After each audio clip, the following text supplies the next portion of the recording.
Hello and welcome to The One Show with Christine Blakely. And Adrian Charles, and tonight a very fine actor who's played a world leader. You obviously know my job better than I do. Well, you are my 10th Prime Minister, Mr. Blair. And you played the interviewer who called a world leader to account. Are you really saying that in certain situations the president can decide whether it's in the best interests of the nation and then do something illegal? I'm saying that when the president does it, that means it's not illegal. I'm sorry? Brilliant. It's Michael Sheen. You're going to get an OBE from Her Majesty the Queen, so presumably sort of Blair and the Queen were both happy with your portrayal of Blair in the... Well, we'll find out in June, won't we? I don't think you would have got one in the first place, to be honest. Maybe not. They didn't know. So I think they think I'm Barry Sheen or something. Martin Sheen. Yeah. one of those. I suppose Brian Clough himself would be dead chuffed to be in the exalted company of a Prime Minister and Yeah, but I think you want to know why it isn't a trilogy, why it's just the one film. Yeah. I think. If it was good enough for Lord of the Rings, it'd be good enough for him. Well, I watched it today, and I'll be very happy with the trilogy, I promise you. Fantastic stuff. I look forward to hearing about it shortly. Though it might not seem like it sometimes, we do try to use plain English here on The One Show, even though we mangle it a bit from time to time. Yes, you do. To its credit, the local government association is cracking down on some of the impenetrable language that local authorities use. Running along your screen right now are some of the words they've suggested are actually not worth using at all. I can see some personal favourites in there. Level playing field, thinking outside the box. I've done all of these. Single point of contact is absolutely essential for me, as is stakeholder engagement. I'll miss them if they do that. We sent Melanie Sykes up to talk some proper gibberish. So we need a gateway review of holistic government policy so we can maximise the freedoms and flexibilities of funding streams.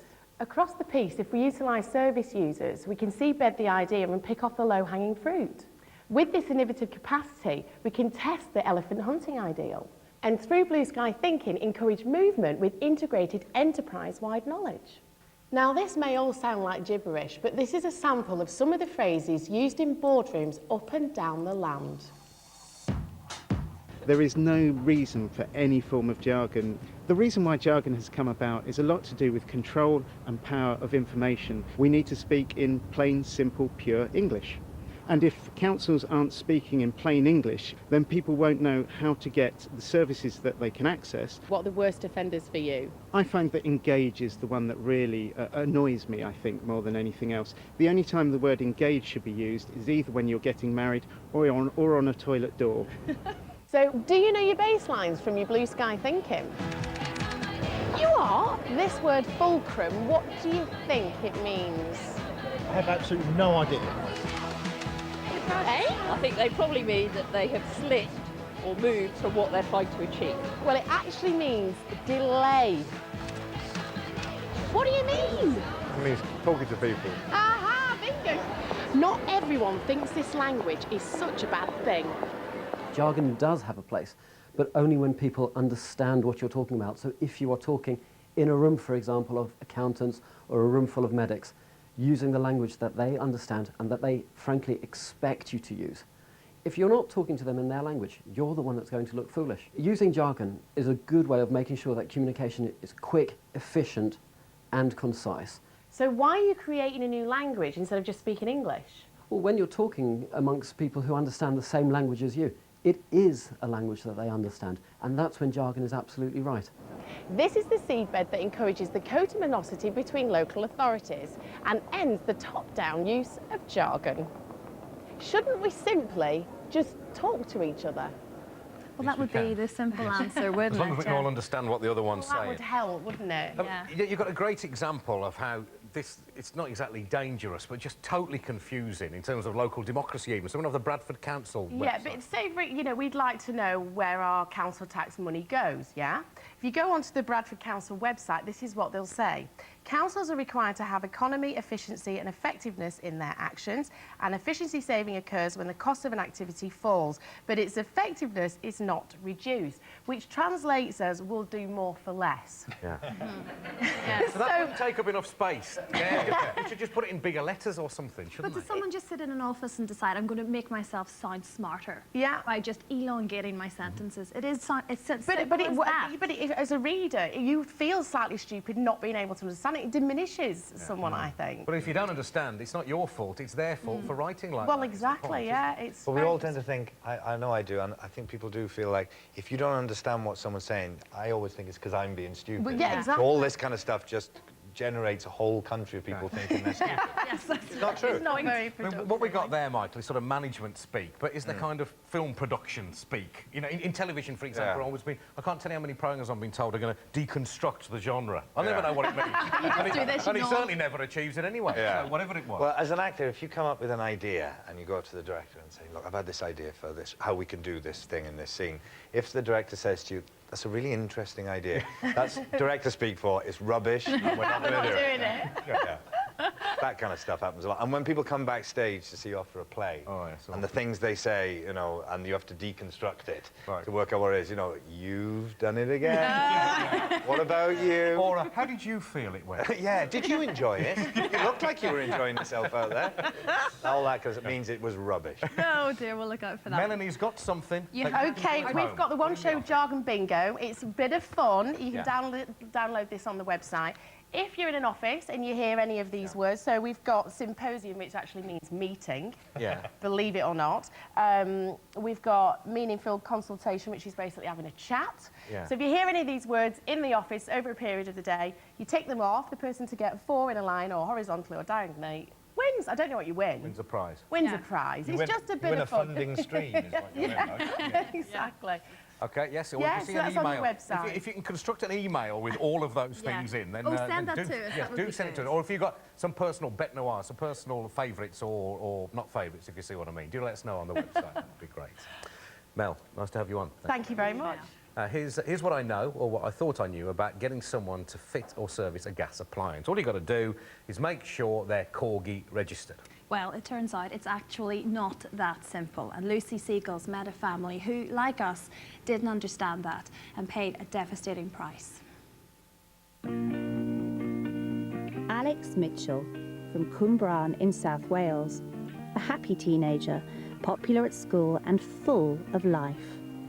Alex would be 18 now, but 4 years ago she died when a badly fitted gas fire leaked lethal amounts of carbon monoxide. It was Good Friday. She asked me for a CD for Easter. I've got the CD. Mum, can I have it? Can I have it? No, wait till Easter Sunday. I never could give her that CD. This man, Scott Stewart, fitted the fire which killed Alex. He pleaded guilty to her manslaughter. I came home about 4 o'clock, put the key in the door, and you sensed that there was something wrong. I was screaming for Alex and went up the stairs, and all I could see was her feet lying on the bedroom floor, and she was fully clothed, and she was dead. And that's when my life effectively ended. You just go through the motions after that. Anne thought she'd done everything right to get the fire fitted safely. She chose an engineer who was Corgi registered, someone legally allowed to work with gas appliances. But Anne didn't realise that there are different categories of Corgi registration, and Scott Stewart was not qualified to install a flueless gas fire. The logical side of you says, he wasn't qualified, it's not my fault. The parental side of you says, what if? All the time.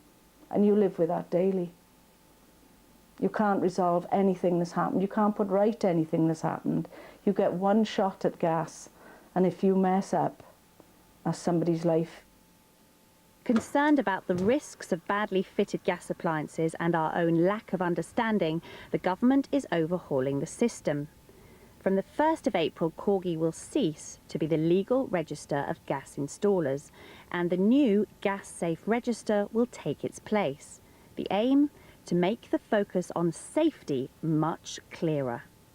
They say they're also going to raise awareness about the importance of checking which specific types of work gas installers are registered to do, something that could have prevented at least one death. The whole family's health and life is in that fitter's hands. Just double check the credentials and get a carbon monoxide detector, and then you won't have Christmases and birthdays like mine without my Alex. And an absolutely ghastly story, Lucy. But Corgi is no more from April 1st, isn't that correct? Everything kind of changes then. That's right. From April 1st, it becomes the responsibility of the Gas Safety Register. Now, this is not a commercial body. It's just focusing on gas safety, which is good news. So it's run by the Health and Safety Executive, and that's their priority. There's going to be more inspections, 4,000 more inspections, and more money going into that. So some people would say, you know, about time, but at least it's happening now. OK, so you look at the logo on the gas fitters advert or whatever, it says gas safe, then you're all right. Or you've got to ask another question, are you fit to do this particular gas fire? Exactly, so you must be very clear. Now we're just going to show you the makeup of the new card that you must look out for. So if we just look at this, that number in the middle is the licence number for the gas fitter. It's now about the individual rather than the company that they work for. That is the number that you need to check. Now you can do that on the internet, you can send a text and they will text you back a photograph of the person who corresponds to that number, or you can phone them up directly. Now on the reverse of this card, which is really, really important, like you said, Adrian, it tells you what exactly they're qualified to do. Yeah. And the date on there is the date up to which this is current. If that doesn't fit, send them away. Don't let them do the job. OK, Lucy, thank you very much. That makes sense. And there are more details as well about the new gas safe system on our website, bbc.co.uk/The One Show. So, Michael, The Damned United film about Brian Clough at Leeds is out this week. I saw it today. It strikes me as you're a football fan of a certain vintage, a bit like me. So Brian Clough is writ large in our imaginations. You must have been thrilled when they suggested you could play him. I was thrilled and scared to death, really. You know, taking on the idea of playing someone like Clough. And when I was growing up, I was 5 years old, I guess, when the events of the film took place in '74. But it was years before I realised Clough was a football manager. I just thought he was like a star. Yeah. You know, he was on the TV all the time. Yeah. Back in the '70s, you know, you'd have those Saturday night TV programmes like I guess Yarwood, Parkinson, Match of the Day, and he'd be on all three. He'd be on all night, actually, wouldn't he? Well, there's a great clip here of you on a bus stop with the Derby City chairman, Sam Longson. And actually, Brian Clough, bless him, he's making a very good point here, I think. And that's where you'd still flaming be if it wasn't for me. At the foot of the blooming second division. Nobody remembered you, and nobody had heard of you. There would be no Derby County without me. No league title, no champions of England, not without Brian Clough.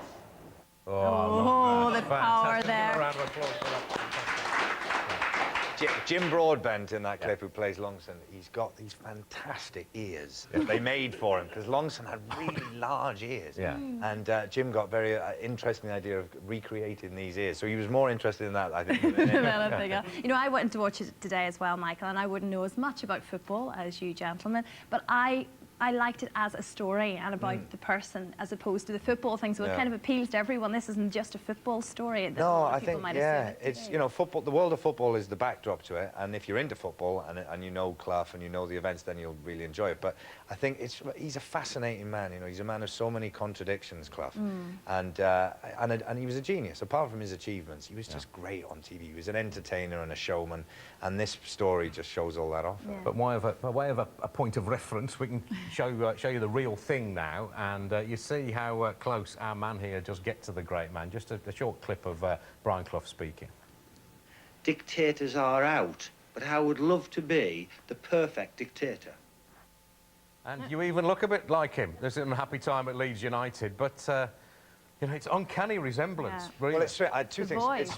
That bit of footage there when he was in the Leeds United stuff. We shot a lot of the film at Elland Road at Leeds United Stadium, and there was one bit where I was in all that kit, and we were doing the stuff on the training pitch, and I just needed to go to the loo, so I ran into the stadium to go to the loo. And when I came back out again, at the end of that little bit of footage you saw then, he comes up some steps and gets back onto the training pitch.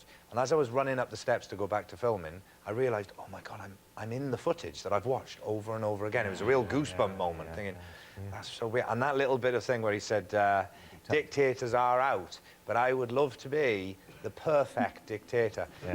That I listened to over and over again. I had on a little dictaphone. Absolutely fantastic. I mean, just one more thing from the film. There's this just see you were some footballer in your youth, Yeah. I'm told, and you were showing it off a bit here.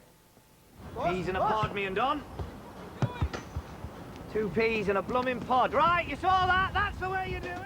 I do some sports broadcasting in a kind of a different life every Sunday night. So I just want to analyse your technique here. Here we see the boy Sheen. You can see the ball coming.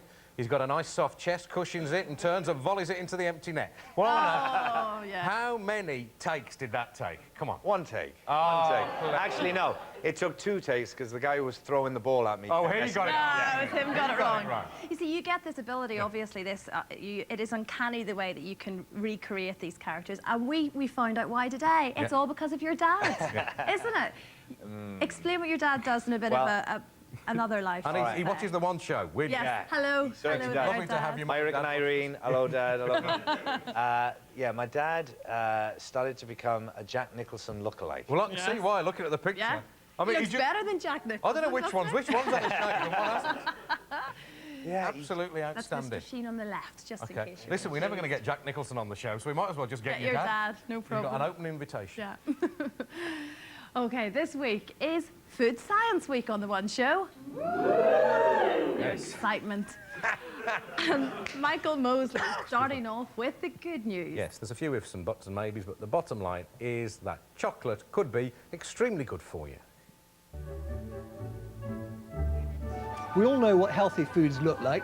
They're generally green and crunchy. We also know what not so healthy food looks like, full of fat or sugar. But life is not always that black and white. Chocolate is one of my guilty pleasures. Now, until recently, I would definitely have put chocolate into the bad-for-you category.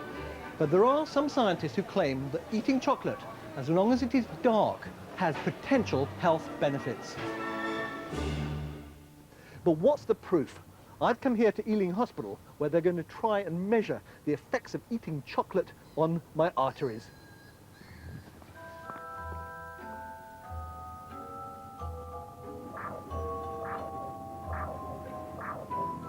There's an ingredient in cocoa called procyanidin, which may help stave off heart disease.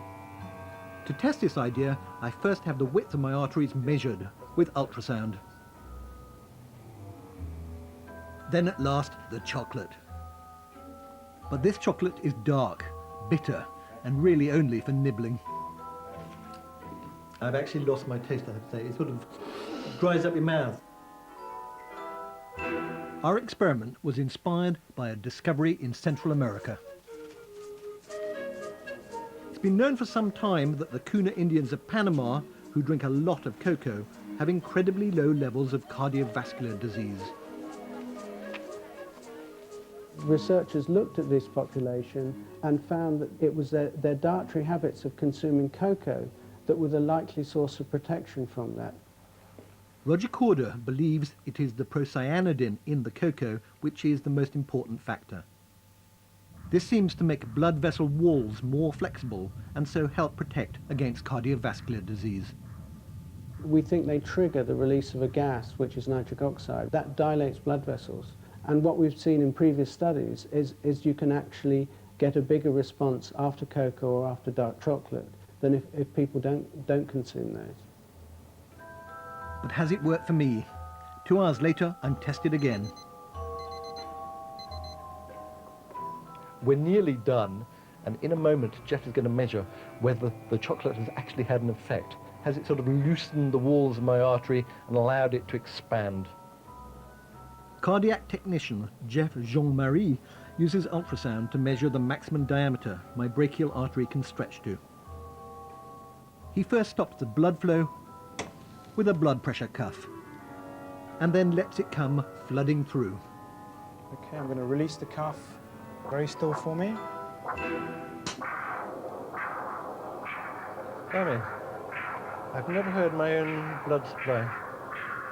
Will my artery now be wider and more flexible than when he measured it before I ate the chocolate? So do you have a result then?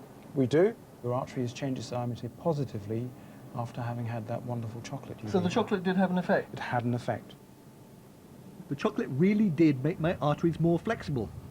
As we age, this becomes increasingly important because our blood vessels tend to harden up, leaving us more prone to cardiovascular problems. So does that mean we should eat chocolate to reduce our risk of heart disease and stroke? Well, no. Sadly, milk chocolate has had all the procyanidins removed. They are only found in the bitterest, darkest chocolates. At the moment, they don't put the procyanidin levels on the labels of even the darkest chocolates, so you simply don't know what you're getting. But there are other foods you could try too. Cranberries, red wine, and apples. Not chocolate, but guaranteed packed full of procyanidin.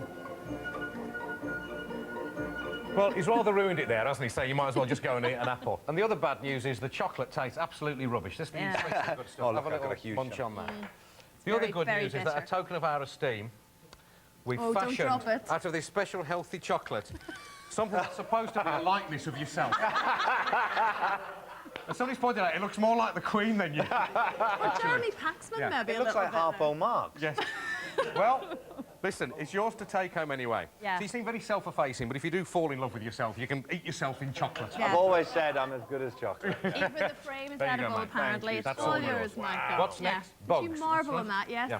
Our bug man, George McGaffin, will be joining us shortly. Today, he's crawling all over the subject of a creature that's small, rather slimy, and not especially well loved. Which is a shame, because without these little creatures, you'd have no soil. If we didn't have soil, we wouldn't have plants. If we didn't have plants, we'd all die. But don't worry, George is on the case. There's one group of animals that are generally undervalued, unloved, and under our feet. I'm talking, of course, about this, the humble earthworm. Yet even though Charles Darwin wrote a whole book about these creatures, we still know relatively little about their distribution across the UK. But with your help, all that's about to change. Okay, you all set? Right, who's having a spade? Spade for you. An earthworm survey is taking place all across Britain, and scientists are asking you to get involved. This is something anybody can do. It's absolutely free. All you need is a patch of open ground with soil, and this, the Open Air Laboratories Earthworm Kit. Amongst other things, it contains a workbook, a field guide, a little mustard, a drizzle of vinegar, and a magnifying glass. Ew. Oh, look. And as someone who loves all things that creep, crawl, and slither, I'm itching to get started. And worm guide for you. Hi, Maria. What's the survey trying to find out?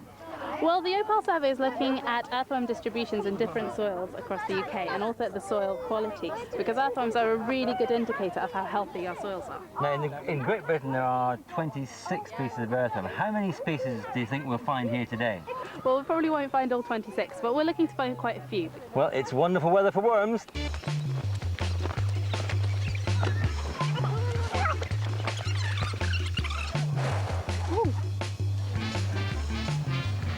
Oh, perfect, 10 centimetres, look at that. Right, so now we need to have a bit of a rummage in our topsoil to see if there's any worms in there. Let's have a look. Isn't that? No. Yeah. I found one. Have you? Where? Let's have a look. Where is it? Oh, yeah. Ah. Oh, well done. Why is it Be in that the soil. shape? Does it make channels for the roots to go? It's basically a big long tube, and it eats material at one end, and it comes out the other end as their poo. And as they burrow through the soil, they make little channels, which helps with drainage and aeration, and it also leaves spaces for roots to grow as well. So they really are like small ploughs as they charge through the soil. Right, worm facts, everyone. Pay attention. Earthworms eat dirt. They consume their own body weight in food every day. They don't have eyes, but light-sensitive cells scattered on their outer skin. Contrary to popular belief, if you cut a worm in half, you get one dead worm in 2 pieces. We've only found the shallow burrowing earthworms, now we want to get the deep burrowing earthworms to come out and so we can have a look at them. And the way we're going to do that is we're going to bring them up with a mild mustard solution. This won't hurt them, it's just a slight irritant. For the worm. So in goes the mustard, and then you mix it up. You can shake hard than that. Oh, lovely. Look at that. Is there any left in the bottom? Let's have a look. That looks quite appetizing. Oh, that's really well mixed. Good. So now, if you want to pour it in our hole, right in there, but all the way over, just all the way around. That's it. That's it. And then that will drain down, and in a couple of minutes, we should get a few earthworms coming up to the top. Well, I wonder what anyone else has got. Go on, let's go and see. This is a crater over here.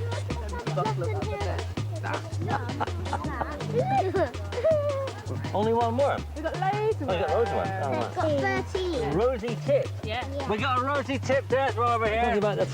We got a blue grey worm over here. First one. Look at that, more like it. Look at that. Hey, can I hold one? Oh, I know. I know. They very rarely grow again. So far, we've found 6 pieces of earthworm here. They may be small, but they're incredibly important. So get a wriggle on and start counting. George is here with his worms. Go on, show us your worms. You know, you can't under or overestimate worms. I mean, this is the good stuff. That's what you want. This is you can turn oh, come on. Household waste into this amazing... Do you know what? I reckon they probably taste better than that chocolate, those worms. There you go, have a try. Yeah. No, I mean, it's very easy to make, and you can make a wormery on your own very simply. You can buy them on the internet, but all you need is a box, basically, and you just throw in all your kitchen waste, eggshells, coffee grounds, weeds, and the worms get in there, and they make a wonderful leachate, the fluid. And then you end up with something that looks like that. And then you end up with this fantastic soil for your compost, for your pot plants. Yeah. It is the most environmentally friendly thing you can Well, I possibly tried do. that for a couple of years, and I ended up with nothing that didn't resemble something from the bowels of hell. You do have to, a little bit of TLC if they get... I gave it TLC. I love those worms, and they You did have to nothing for me put in lots of return. food in, lots of eggshells, because they do like it being a bit alkaline. Yeah. So, you know, it's very easy to do. Very, very easy. And they are the most important thing on the planet. Without worms, the Earth would be cold and sterile.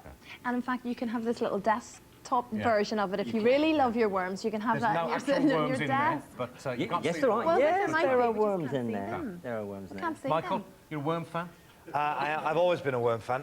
My brother-in-law Fraser works for a company who has a worm farm, and he has to deliver boxes and boxes of worms in the back of his van. And he told me that his the back doors on his van opened one day on the motorway, and all the boxes fell out, and he had to be scooping up the worms off the motorway back into the van. Massacre. It's nice, isn't it? Very, very. You'd have been happy with that. You would, George, would be in his element. Exactly, yeah. Details on how to do your own worm survey in your backyard on the have a look on the website. Where George, you're also looking for people to tell them about your bugs. Tell you about their bugs. Bug Week is back, and this time we want to find the things that are in your homes. So if you're infested with anything creepy crawly, if you've got ants or slugs or maggots or flies, let us know. Okay, great. Thank you, George. Thank you, George. Michael, I'm delighted to hear you're a proper South Walian. You've got your South Wales accent is intact. Who are you going to play from South Wales? Neil Kinnock. Neil Kinnock, yeah, no, I'll do Catherine Zeta-Jones next. Yeah? Why not, eh? Anything's Yeah. possible. Do you know what? to do, I wouldn't put it past you. Listen, Yeah. it's great to It has. great It's to been meet a you. real pleasure meeting you. Damned United, of course, is out on Friday. Yep. And if Well you're not a worth football watching. fan, do not let it stop you from going, because Yeah. it is really Brilliant. is Michael a is great watch. superb. Yeah. Thank you so very much, Michael. Thank you. You can have the worms or the chocolate. Yeah, I'm not sure which to go for. Yeah. All right. We'll leave that one up to you. I think I'll eat my own face. Yeah. Who have we got tomorrow? Tomorrow we've got Bill Nighy. Yeah. Marvellous. Join us then. See you Have a good then. evening. Bye-bye.